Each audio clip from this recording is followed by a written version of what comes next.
قاتل پودا اور مفتی تقی عثمانی صاحب۔ ایک مرتبہ میں جنوبی افریقہ میں کیپ ٹاؤن کے علاقے میں ریل گاڑی پر سفر کر رہا تھا۔ راستے میں ایک جگہ پہاڑی کے علاقے میں گاڑی رک گئی۔ ہم نماز کے لیے نیچے اترے۔ وہاں میں نے ایک انتہائی خوبصورت پتوں والا پودا دیکھا۔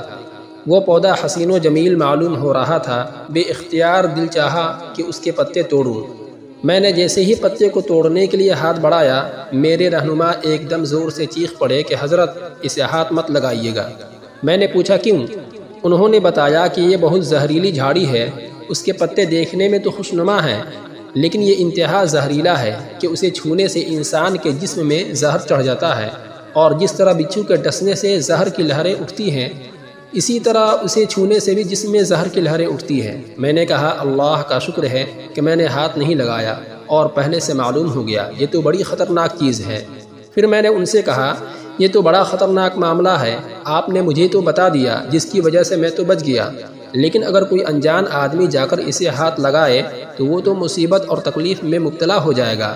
اس پر انہوں نے اس سے بھی زیادہ عجیب بات بتائی، وہ یہ کہ اللہ تعالیٰ کی قدرت کا عجیب کرشمہ ہے کہ جہاں کہیں یہ زہریلی جھاڑی ہوتی ہے اس کے جڑ میں آس پاس لازماً ایک پودا اور ہوتا ہے، لہذا اگر کسی شخص کا ہاتھ اس زہریلے پودے پر لگ جائے تو وہ فوراً اس دوسرے پودے کے پتے کو ہاتھ لگا دے تو اسی وقت اس کا زہر ختم ہو جائے گا۔